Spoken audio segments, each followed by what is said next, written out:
The lilies on my kitchen counter hadn't even wilted when I walked into the building that had once felt like a second home. The automatic doors opened with their familiar hiss, releasing that sterile, lemon-scented air that usually calmed me. But that morning, it only made my stomach turn. It had been 5 days since I buried my mother. 5 days since I'd stood in a black dress beside a wooden coffin, pretending to be composed while every part of me wanted to crumble. My mother had been my anchor, my quiet encourager through 14 years of climbing the corporate ladder. And now she was gone. And I'd returned to the only place I knew how to function. Except, as I stepped onto the executive floor, something was wrong. The plaque outside my office, Claire Donovan, Director of Strategic Operations, was gone. In its place was a strip of bare metal, adhesive residue still visible beneath the fluorescent lights. My door was open, and inside, 2 janitors were stuffing my things into black trash bags. "What are you doing?" I managed, my voice brittle. One of them froze mid-motion, clutching the framed photo of my mother and me from my desk. "We were told to clear it out, ma'am." "Orders from HR orders?" I stepped closer, staring at the pile of my life. Research binders, notebooks, my laptop, even the glass award I'd received last quarter for leading the firm's biggest merger. All dumped together like garbage. A familiar voice spoke behind me. "Claire, you're not supposed to be here yet." I turned. It was Darren, the new head of HR, his tone clipped, rehearsed. The same man who'd sent flowers to my mother's funeral. Cheap ones with the company logo on the card. "I took personal leave," I said quietly. "It was approved." It was. But things have changed. He gestured toward my dismantled office. "While you were away, the board decided to make some structural adjustments. Your position's been filled." "Filled?" I repeated, trying to process the word. "By who?" He hesitated. "Ethan Caldwell." Effective immediately, I blinked. Ethan, my former assistant, 26 years old, charming, ambitious, and utterly unqualified to manage the department I built from the ground up. I had mentored him, defended him, even helped him get his MBA. "Ethan?" I said softly. "You replaced me with my assistant?" Darren's jaw tightened. It wasn't personal. The company needed a fresh approach. A fresh approach. That was their code for cheaper labor and fewer questions. My heart pounded in my chest, every beat echoing the same realization. They had waited until I was grieving, until I was at my weakest, to cut me out. My voice shook, but I refused to let it break. "Where's my data? My reports? My laptop?" "All intellectual property has been reassigned to Mr. Caldwell," he said flatly. "You'll receive your severance by mail." Severance. That word stung worse than anything else. 14 years of loyalty reduced to a severance package. For a long moment, I said nothing. Just stood there, looking at the bags of my life piled at my feet. The photo of my mother lay face down on top, her smile hidden behind cracked glass. I exhaled slowly and straightened. "All right," I said finally. "I understand." Darren's expression softened, relieved. "I know this is difficult, Claire, but it's best if you—" "Don't worry," I interrupted, meeting his gaze. "I won't cause a scene." And I didn't. I simply walked past him, past the curious eyes of coworkers pretending not to stare. My heels echoed through the corridor, steady and deliberate, even though my legs felt like lead.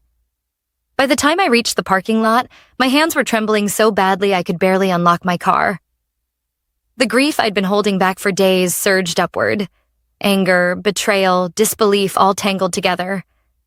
But beneath the chaos, a single thought formed, calm and precise. They thought I'd break. They didn't know who I was. My mother had always said, "Grace under fire, Claire." "That's what sets you apart." I could almost hear her voice as I sat behind the wheel, staring at the glass facade of the building that had discarded me.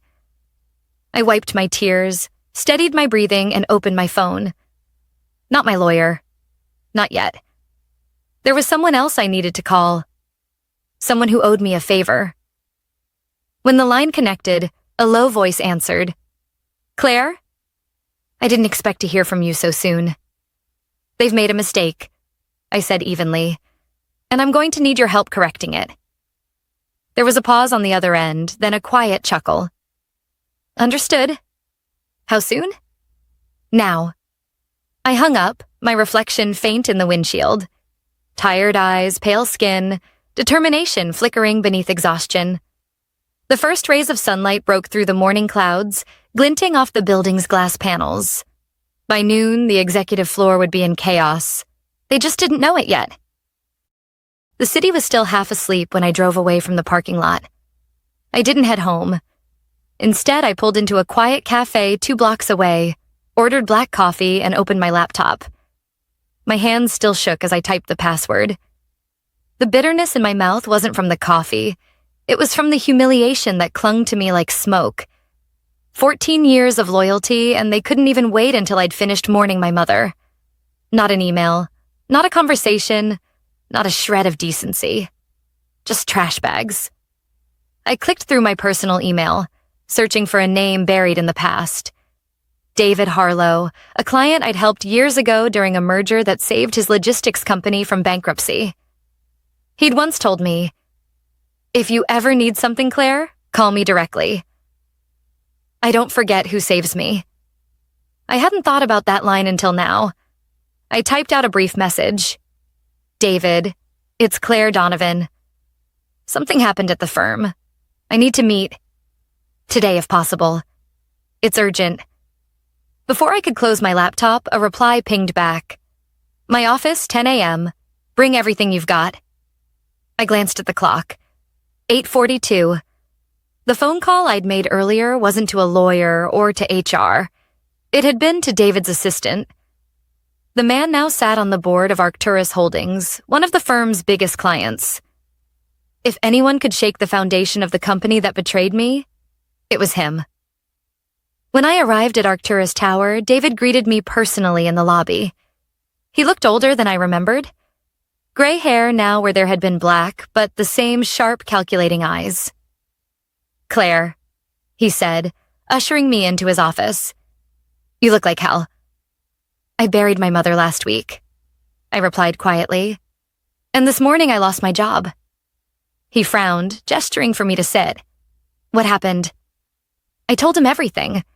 How I returned to find my name gone, my files reassigned, my position handed to Ethan Caldwell. I didn't cry. I simply laid out the facts the way I used to present quarterly reports.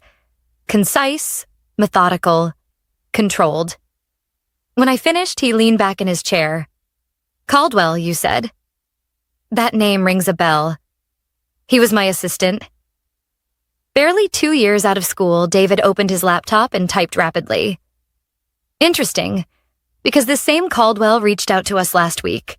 Wanted to renegotiate the contract on your merger project. Said he'd be our new point of contact moving forward. I blinked. That project isn't even finalized yet. The confidentiality clauses? Exactly. He turned the screen toward me. He already sent a proposal. With revisions that would cost us an extra $3 million annually. My stomach dropped. He's trying to exploit the client base I built. David smiled coldly. Then maybe it's time your old company learns what loyalty looks like. He made a call, short and clipped. Put all current negotiations with Donovan and Pierce on hold. Tell the partners we're reviewing irregularities in their contract handling. And Claire? You'll come in as our independent consultant during this review. I stared at him. You're serious? Dead serious, he said. If Caldwell wants to play executive, let's see how he handles the fallout. Something inside me shifted then. For the first time in days, the fog of grief and exhaustion cleared. My mother used to say, "Don't fight anger with noise. Fight it with precision." I finally understood what she meant. By the time I left Arcturus, the sun was high. My inbox had already started to fill with forwarded emails from David's team. The review announcement was spreading quickly. By noon, it would reach Donovan and Pierce's executive floor. the same people who had thrown my name away like trash. I parked near the river, opened my laptop again, and watched the dominoes begin to fall. Within an hour, messages leaked to the press contacts still saved in my old email chain. Headlines started to form.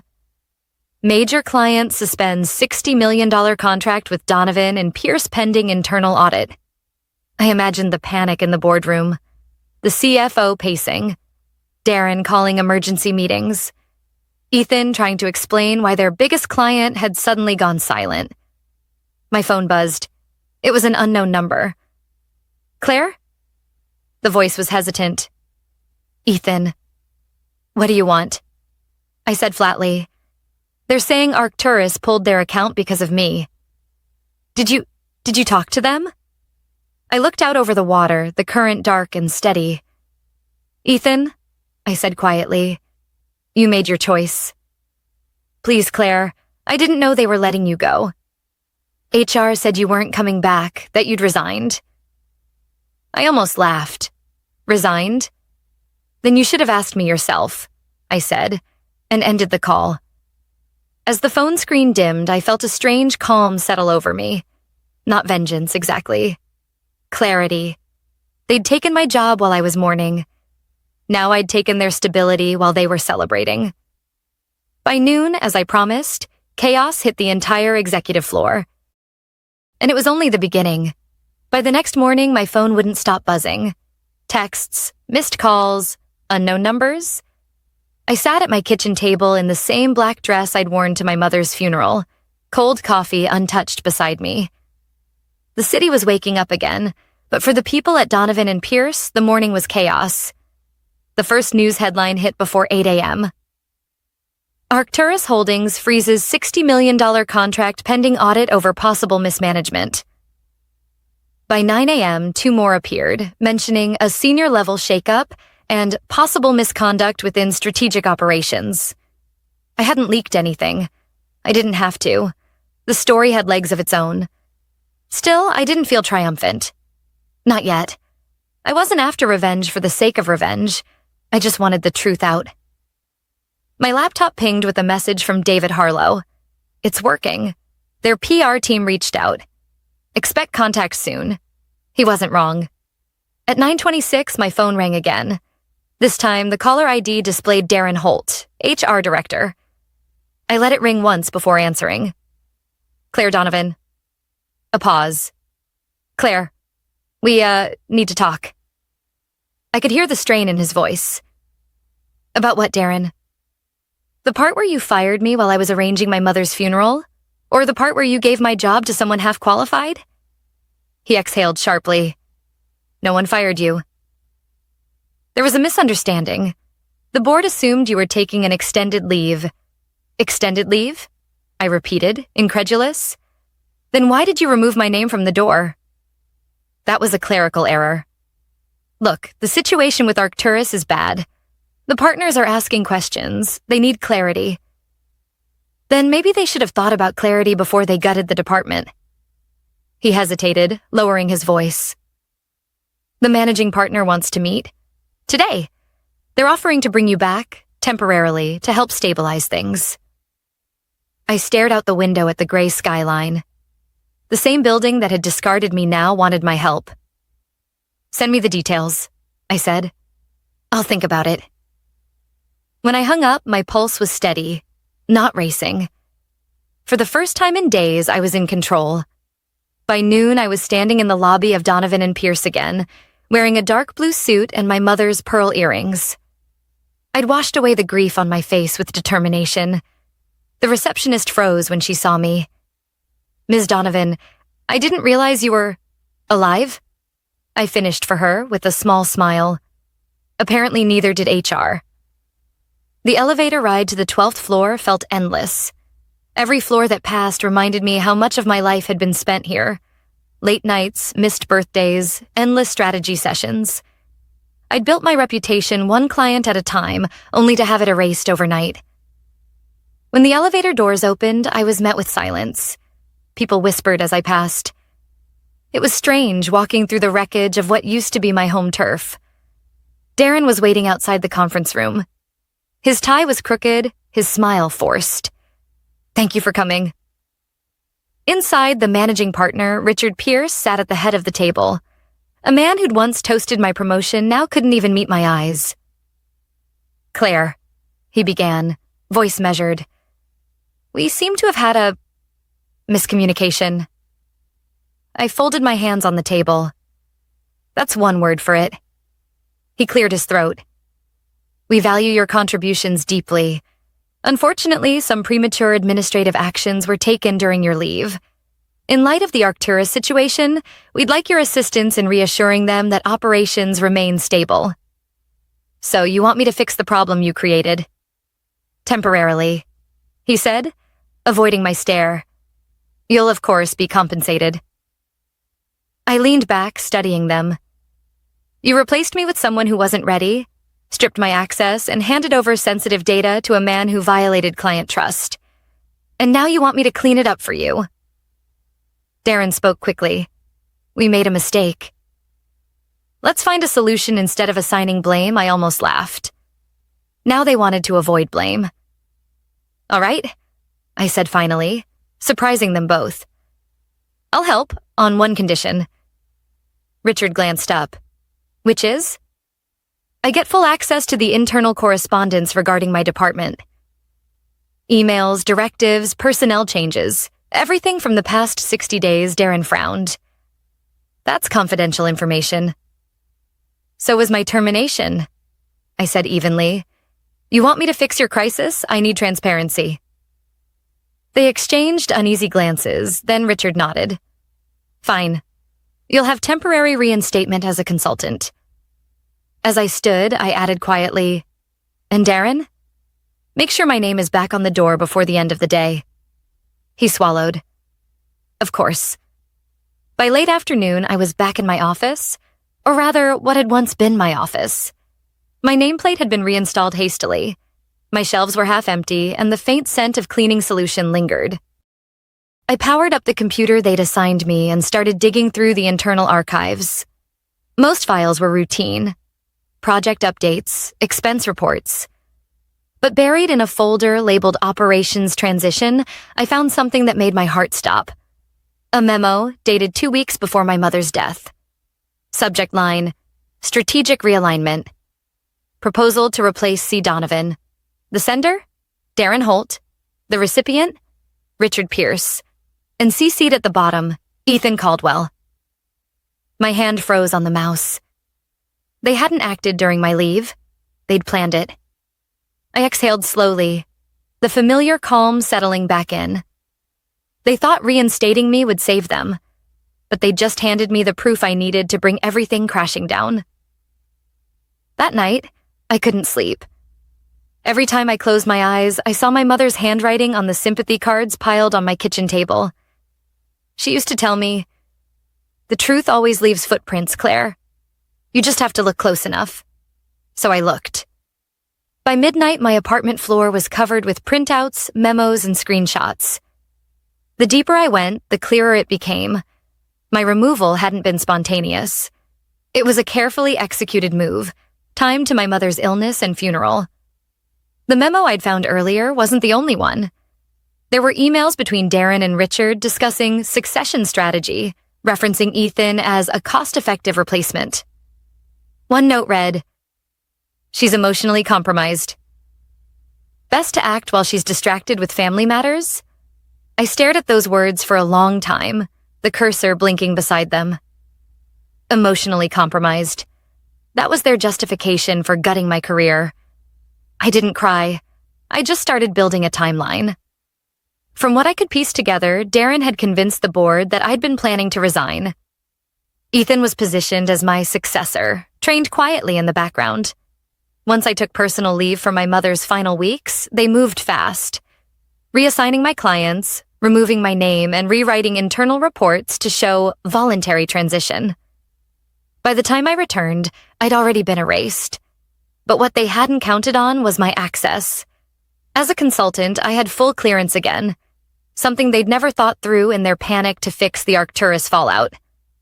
At 2 a.m., I plugged in an old flash drive, labeled Client Archive 2018, and began cross-referencing files. That's when I found the anomaly. One client account, Redbridge Technologies, listed under both my department and Ethan's. Duplicate invoices, altered signatures, and payment trails that didn't match. Someone had been double billing under my credentials.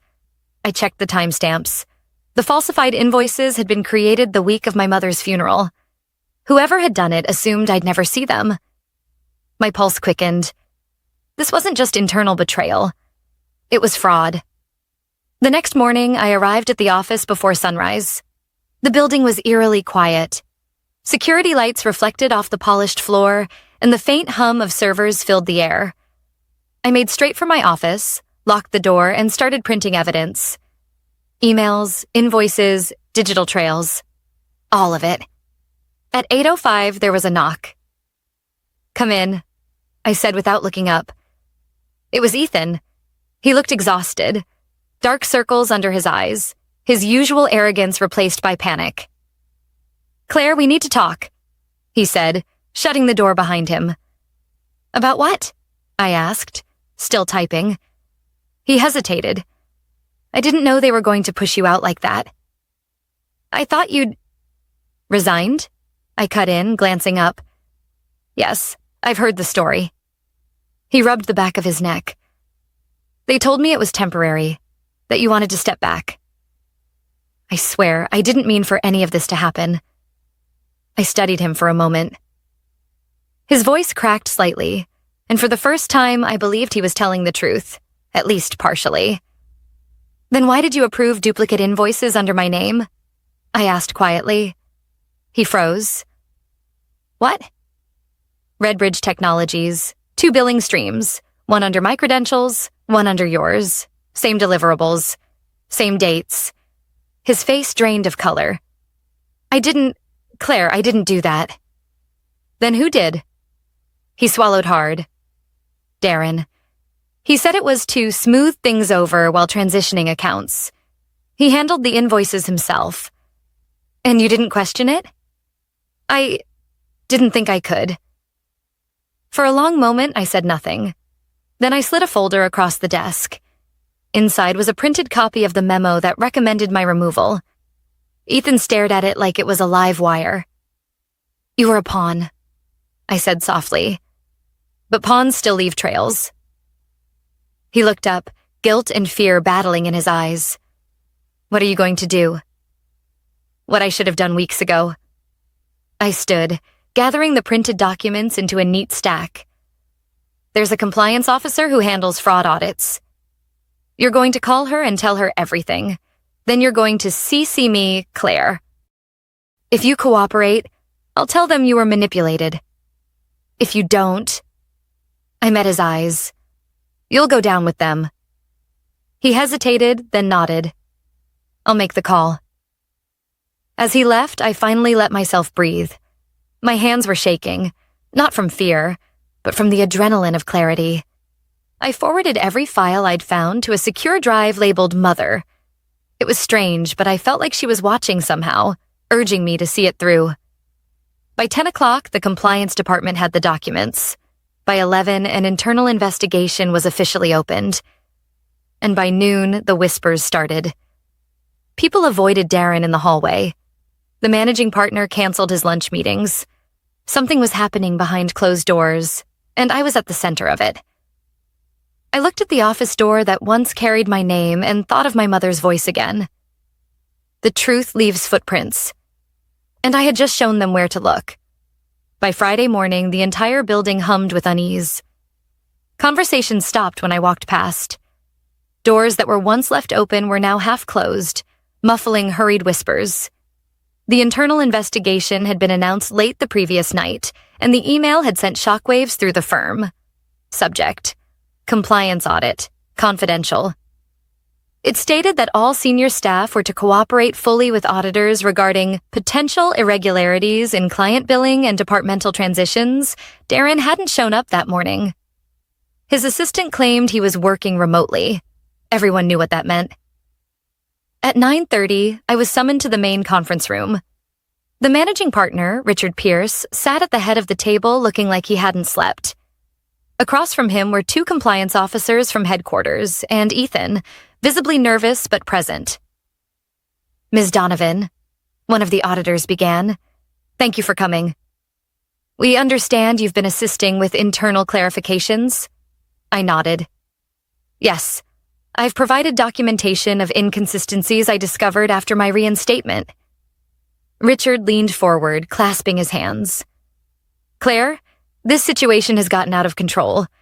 We need to resolve it quietly before it damages the firm's reputation." I met his gaze. "You mean before it damages your reputation?" He exhaled slowly. "If certain documents were misunderstood or mishandled, we can deal with it internally. There's no need to escalate." I pulled a folder from my bag and placed it on the table. "These are the signed invoices sent to Redbridge Technologies under my name while I was on bereavement leave. The timestamps placed their creation the same week I buried my mother." The auditors exchanged a look. "Who had access to your credentials during that period?" "Darren Holt," I replied. "He initiated the transition and approved the payments." Ethan spoke up, his voice trembling. "He told me it was authorized by Richard."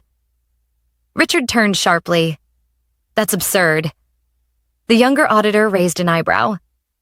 "We'll verify authorization records in the system logs." Silence filled the room, thick and uncomfortable. I watched Richard's expression falter as he realized the tide had shifted. Then one of the auditor's phones buzzed. She stepped outside to answer it and returned moments later, her expression unreadable. "That was headquarters," she said. "They've just received confirmation from finance." Multiple transfers were made to a private account linked to a shell company under Darren Holt's name. "Mr. Pierce, those transactions were signed off under your login credentials." The color drained from Richard's face. "That's impossible." "He must have forged." "Your credentials required biometric verification." The auditor cut in quietly. The room went still. Ethan looked like he might be sick. I said nothing, just folded my hands on the table. Finally, I spoke. "You let them remove me because you thought I was a liability. Grieving, distracted, easy to replace. And while you congratulated yourselves for being efficient, your HR director was bleeding money out of the firm right under your nose." Richard's voice cracked. "Claire, you don't understand." "I understand perfectly," I interrupted. "You built a culture that rewarded convenience over integrity. You made my grief your opportunity. And now it's your downfall." The auditors stood. "Effective immediately, both Mr. Pierce and Mr. Holt are suspended pending legal review. Ms. Donovan, your cooperation has been instrumental in uncovering this." They gathered their files and left the room, leaving behind a heavy silence. Richard slumped in his chair, defeated. Ethan stared at the table, pale and shaken. I rose quietly.